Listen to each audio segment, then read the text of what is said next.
Hai guys, selamat kembali ke Kupi-Kupi Go.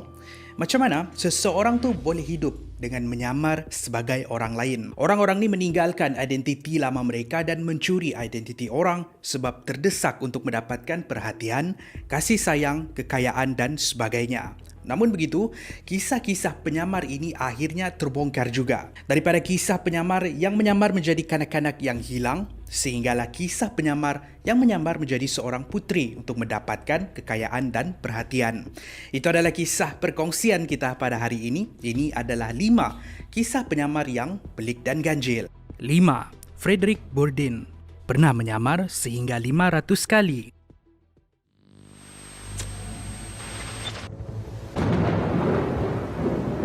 He doesn't have no ID, no documents on it. It's very scary.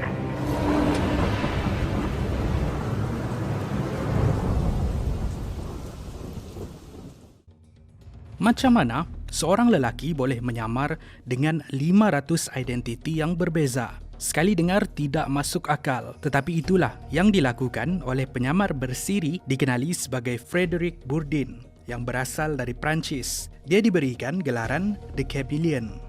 Dia ditangkap setelah didapati menyamar sebagai seorang kanak-kanak berumur 13 tahun dikenali sebagai Nicholas Barclay. Nicholas hilang pada 13 Jun 1994 di San Antonio, Texas. Pencarian Nicholas tidak membuahkan hasil tidak sehingga 3 tahun selepas itu, iaitu pada tahun 1997, keluarga Nicholas dikejutkan dengan kehadiran Frederick yang pada waktu itu sudah dewasa dan berumur 23 tahun. Frederick bertemu keluarga Nicholas dan mengaku sebagai Nicholas. Katanya, pada tahun 1994, dia telah diculik dan dibawa ke Perancis. Beberapa tahun kemudian, dia dapat melepaskan diri dan kembali ke pangkuan keluarganya di Amerika. Walaupun keluarga Nicholas curiga, tetap menerima Frederick hidup bersama dengan mereka, menyangka yang itu adalah Nicholas yang hilang beberapa tahun yang lalu. Hiduplah Frederick seperti seekor parasit di rumah Nicholas.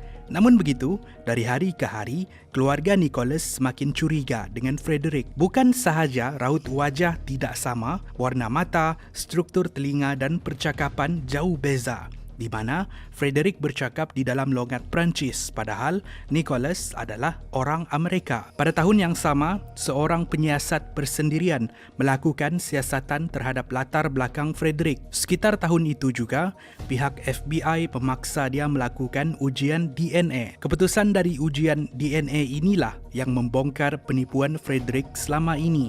Dia bukanlah Nicholas tetapi penyamar. Pada tahun 1998, dia telah dibicarakan dan didapati bersalah. Menurut Frederick, dia hanya mahukan kasih sayang, sesuatu yang dia tidak pernah dapat sejak dari kecil. Dia telah dipenjarakan selama 6 tahun di atas kesalahan ini. Pada tahun 2003, dia dilepaskan dari penjara dan kembali ke Perancis. Sekali lagi, dia menyamar sebagai seorang kanak-kanak hilang dikenali sebagai Leo Bailey dan penipuan dia pada waktu ini juga dibongkarkan. Sekali lagi, ujian DNA membongkar penipuannya. Penyamar ini mendapat perhatian media dan kes dia menjadi sebuah kes yang terkenal pada hari ini. 4. Mary Wilcox terdesak mahu menjadi seorang putri.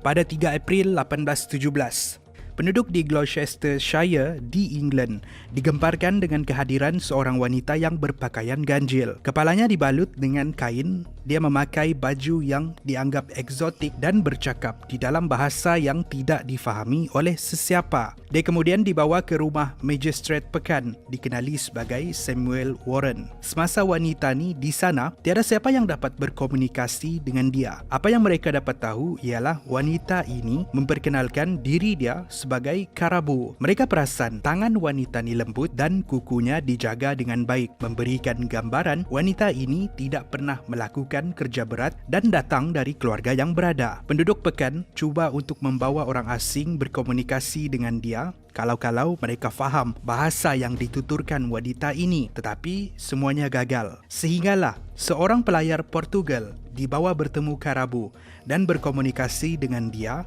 barulah mereka dapat tahu kisah wanita misteri ini. Dia mengaku sebagai seorang puteri yang berasal dari sebuah pulau dikenali sebagai Pulau Javasu, sebuah pulau di Lautan Hindi. Dia telah diculik dan dibawa belayar. sehinggalah mereka tiba di Selat Bristol. Dia terjun dari kapal dan berenang ke persisiran sebelum sampai ke pekan Gloucestershire. Maka dengan itu mereka percaya yang wanita ini ialah keturunan diraja. Dia dilayan dengan baik, dia diberikan tempat tinggal dan diberikan perhatian dari penduduk pekan. Dia menjadi terkenal sehingga kisah tentang Puteri Karabu ini disiarkan di akhbar. Pada waktu inilah seorang penjaga rumah tumpangan dikenali sebagai Puan Neil melihat artikel tentang Puteri Karabu ini di akhbar. Puan Neil kenal dengan wanita yang dipaparkan di akhbar tu, namun begitu dia bukanlah puteri. Dia adalah seorang wanita yang dikenali sebagai Mary Wilcox. Mary adalah anak seorang tukang kasut yang tinggal di daerah Witherbridge, England. Dia bekerja sebagai orang gaji dan pernah tinggal di rumah tumpangan yang dijaga oleh Puan Neil. Mary senaja untuk kelihatan seperti orang asing dan bercakap di dalam bahasa yang tiada siapa yang faham untuk menipu orang sekeliling yang kononnya dia adalah seorang puteri. Bila semuanya sudah terbongkar, Mary berpindah ke kota London.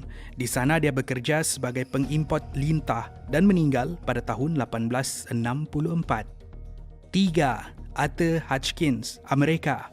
Kisah ini berlaku pada 10 Mac 1928. Seorang kanak-kanak berumur 9 tahun dikenali sebagai Walter Collins hilang selepas dia pergi ke panggung wayang. Pencarian Walter tidak membuahkan hasil, membuatkan ibunya Christine Collins hampir putus asa. 5 bulan selepas itu, pada bulan Ogos, dia dihubungi pihak polis dan dimaklumkan yang mereka sudah pun menemui Walter. Tapi bila bersua muka, sekali pandang, Christine tahu walaupun wajah kanak-kanak ini sama dengan wajah Walter, itu bukan anak dia. Walaupun begitu, pihak polis tetap menyuruh Christine untuk membawa pulang kanak-kanak yang ditemui tadi. 3 minggu tinggal bersama-sama, Christine yakin yang itu bukan anaknya. Dia pergi ke balai polis dan menunjukkan rekod gigi Walter. Menurut rekod tersebut, Walter ada beberapa kesan tampalan di gigi, sementara kanak-kanak yang ditemui itu tiada tampalan di gigi. Aduan Christine ini diperlekehkan pihak polis. Dia bukan dibantu, malah dia diletakkan di hospital sakit gila. Semasa Christine berada di hospital, kanak-kanak tadi mengaku yang dia sebenarnya seorang penyamar. Nama sebenarnya ialah Arthur Hutchins. Dia mahu melarikan diri dari rumah bila ramai yang mengatakan wajah dia mirip dengan Walter Collins yang hilang. Pada waktu inilah dia memutuskan untuk menghubungi pihak polis dan lari dari rumah. Christine kemudian dilepaskan dan dia menyaman pihak polis. Arthur pula dihantar semula ke kediaman asalnya. Walter Collins pula disyaki oleh pihak polis telah diculik dan dibunuh oleh seorang lelaki yang dikenali sebagai Gordon Northcote, seorang pembunuh bersiri. 2. Anna Anderson, Rusia, penyamar puteri terakhir Rusia. Ini adalah kisah tentang seorang penyamar yang mengaku menjadi puteri Empayar Rusia yang telah meninggal dunia. Untuk memahami kisah Anna Anderson ini, kita lihat dulu sejarah keluarga diraja Rusia yang terakhir. Empayar Rusia memerintah dari tahun 1613 sehinggalah tahun 1917 bila keluarga diraja terakhir iaitu keluarga Romanov telah dibunuh oleh revolusi yang dicetuskan oleh Vladimir Lenin. Antara yang terbunuh ialah puteri bongsu keluarga Romanov dikenali sebagai Grand Duchess Anastasia of Russia ataupun Puteri Anastasia. Di saat-saat terakhir keluarga ini, mereka ditipu. Diarahkan bersiap kononnya untuk berpindah tempat. Sebelum bertolak, mereka diarahkan untuk berkumpul di dalam sebuah bilik. Tapi malang sekali, di bilik sebelah ialah tentera Rusia yang sedang mengacukan senapang. Tidak beberapa lama mereka diletakkan di dalam bilik tersebut. Mereka sekeluarga ditembak mati. Apa yang menimbulkan tanda tanya bila mayat Anastasia tiada di situ, menimbulkan banyak persoalan. Adakah dia terselamat? Inilah yang bermain di fikiran penduduk Rusia pada waktu itu. Dengan itu, ramailah yang menyamar sebagai Puteri Anastasia untuk mendapatkan kekayaan dan perhatian. Antara kisah penyamaran yang terkenal ialah kisah Anna Anderson. Sejak dari tahun 1922, dia mengaku sebagai Puteri Anastasia. Ada yang percaya, ada yang tidak. Dengan itu, kes ini dibawa ke mahkamah untuk dibicarakan. Bayangkan, kes ini berlangsung selama 30 tahun. Pada tahun 2007, akhirnya kerajaan Rusia berjaya menemui DNA mayat Anastasia, membuktikan puteri terakhir Rusia yang ramai menganggap masih hidup tu telah pun meninggal dunia. Secara langsung membuktikan Anna Anderson bukanlah puteri Anastasia. 1. Christian Gerhard Streiter, Jerman. Hidup dengan menyamar. Ini adalah kisah seorang lelaki yang hidup di dalam dunia rekaan. Christian adalah seorang warga negara Jerman. Dia ke Amerika semasa masih remaja dan sejak dari itu, dia menipu semua orang dengan pelbagai identiti. Dari mengaku sebagai seorang pelakon, pengarah, usahawan, keluarga berada, kapten dan penyamaran yang paling terbesar ialah ketika dia mengaku sebagai Clark Rockefeller, ahli keluarga Rockefeller, sebuah keluarga yang kaya dengan minyak di Amerika. Menggunakan identiti ini, dia berjaya berkahwin dengan seorang ahli perniagaan wanita bernama Sandra Boss. Hasil perkahwinan mereka ni dikurniakan seorang anak perempuan. Clark kemudian duduk di rumah sementara Sandra menanggung mereka sekeluarga. Perkahwinan mereka tidak bertahan lama bila mereka bercerai pada tahun 2007.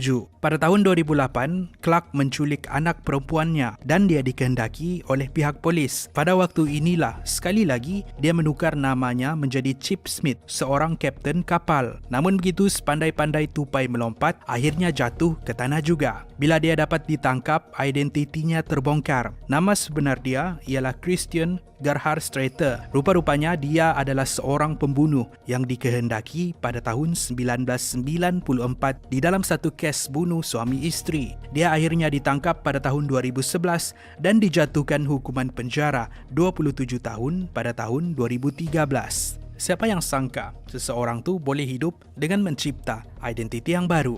Itulah kisah terakhir kita pada hari ini. Terima kasih kerana menonton. Itu adalah kisah kita pada hari ini. Kalau anda suka dengan perkongsian ni, pastikan anda like dan share. Kupi-Kupi Go adalah sebuah channel di mana kami membawa anda menjelajah ke seluruh dunia dengan melihat fakta dan kisah-kisah yang menarik. Jadi pastikan anda subscribe. Kepada yang belum subscribe, like kami di social media. Akan lebih banyak lagi episod menarik dibuat naik pada masa hadapan. Saya jumpa anda di episod yang seterusnya. Kupi-Kupi Go, menarik setiap hari.